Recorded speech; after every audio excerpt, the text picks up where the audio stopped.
नमस्कार, मैं योगेश राणा। आज बात करते हैं उत्तराखंड में भाजपा को लेकर बदल रहे समीकरणों की।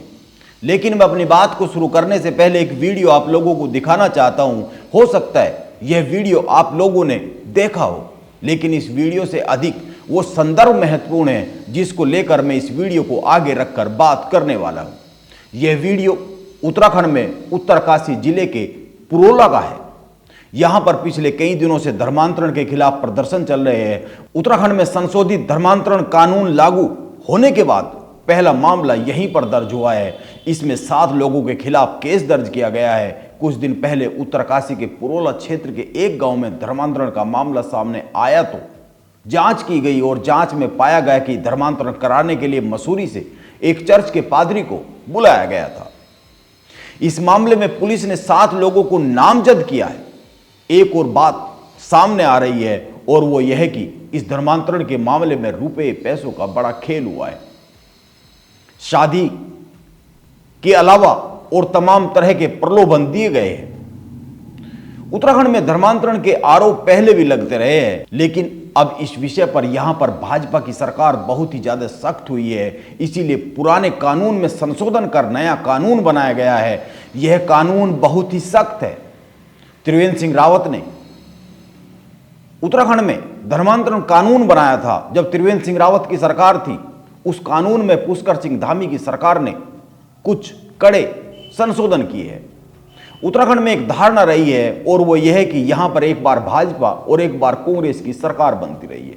लेकिन भाजपा की दोबारा सरकार बनने के बाद भाजपा ने उत्तराखंड को लेकर कई सारे प्रयोग किए और भाजपा के ये प्रयोग सफल होते हुए भी साफ साफ दिख रहे हैं। इन प्रयोगों और इनके सफल होने पर बात करने से पहले कुछ आंकड़ों पर गौर करना चाहिए। अभी उत्तराखंड में छात्र संघ के चुनाव हुए हैं।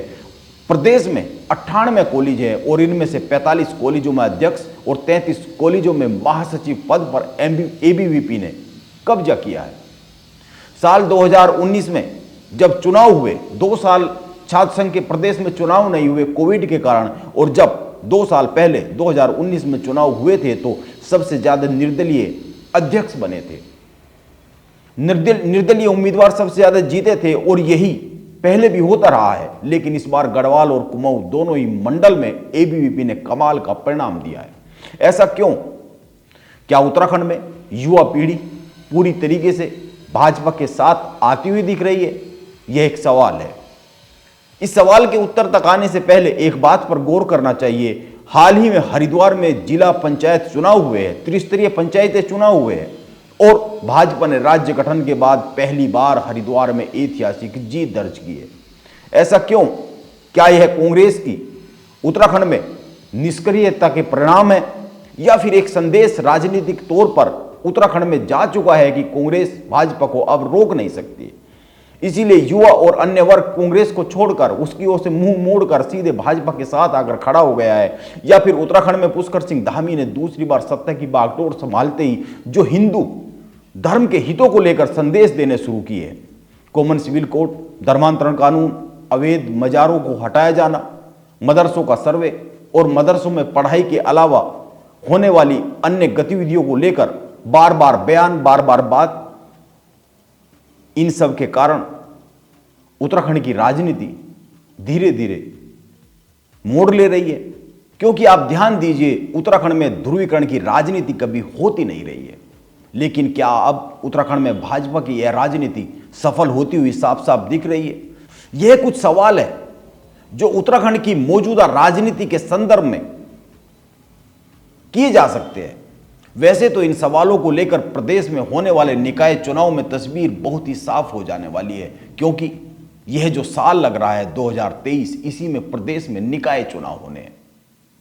और आप याद कीजिए, उत्तराखंड में भाजपा बार बार मुख्यमंत्री बदलती रही है, जबरदस्त एंटी इनकम्बेंसी रही है। विधानसभा चुनाव के पहले की मैं बात कर रहा हूं, कोरोना के कारण जनता की तकलीफों में कई गुना अधिक वृद्धि हुई।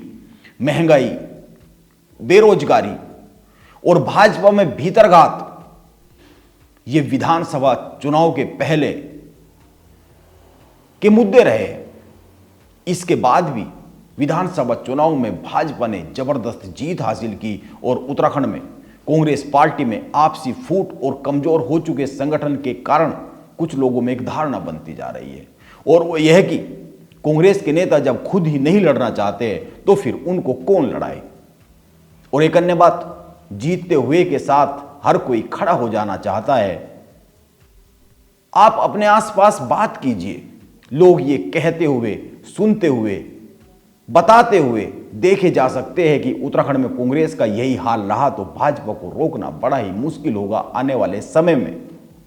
इसी कारण इस बार छात्र संघ के चुनाव में एबीवीपी ने अधिक सीटें हासिल की है, और ये जो उत्तराखंड में माहौल बन रहा है भाजपा को लेकर, इसी से उत्साहित होकर उत्तराखंड भाजपा निकाय चुनाव में अभी से 51% वोट पाने का लक्ष्य लेकर अपनी रणनीति बनाने में जुट गई है। अब पता नहीं भाजपा अपने इस टारगेट को अचीव कर पाएगी या नहीं कर पाएगी, लेकिन कॉमन सिविल कोड, धर्मांतरण बिल, मजारों और मदरसों को लेकर सर्वे और बार बार उन पर बात, पुष्कर सिंह धामी के इस तरह के फैसले उत्तराखंड में भाजपा को बढ़त बनाने में मदद तो कर ही रहे हैं, इससे इनकार नहीं किया जा सकता है। और इसका परिणाम पुरोला में धर्मांतरण के खिलाफ हर दिन हो रहे लोगों के प्रदर्शन से भी समझा जा सकता है। वहां केवल भाजपा और हिंदू संगठन के कार्यकर्ता ही प्रदर्शन में शामिल नहीं हो रहे हैं, वहां के व्यापारी और अन्य वर्ग भी शामिल हो रहे हैं। बाजार बंद रहा है, यह एक ध्यान में रखने वाली बात है। एक और बात, उत्तराखंड में 22 सालों में भाजपा अभी तक करीब 13 साल सत्ता में रही है, और इन सालों में 7 नेताओं को मुख्यमंत्री भाजपा ने बनाया है, और ध्यान में दिया जाना चाहिए कि इनमें से कोई भी 5 साल का अपना कार्यकाल पूरा नहीं कर सका है। अब देखना यह भी होगा कि पुष्कर सिंह धामी उत्तराखंड में भाजपा की बदलती हुई इस राजनीति के बीच में क्या अपना कार्यकाल पूरा करने की दिशा में भी बढ़ेंगे। भाजपा की केंद्रीय राजनीति को ध्यान में रखकर वो काम कर रहे हैं। वो 5 साल तक टिके रहेंगे या नहीं टिके रहेंगे, यह तो आने वाला समय ही बताएगा, क्योंकि इसको लेकर बार बार चर्चा शुरू होती है। भाजपा के अंदरूनी समीकरण बार बार कुछ संकेत देते हैं।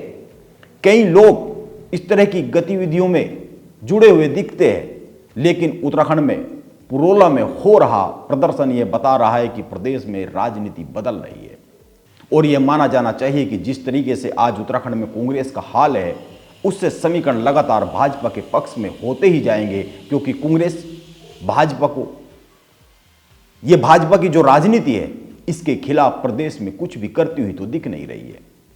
यह एक बहुत ही साफ सी तस्वीर है जो उत्तराखंड की राजनीति में बनती हुई साफ साफ देखी जा सकती है। अब इस तस्वीर के आने वाले समय में परिणाम क्या होंगे, यह तो आने वाला समय ही बताएगा।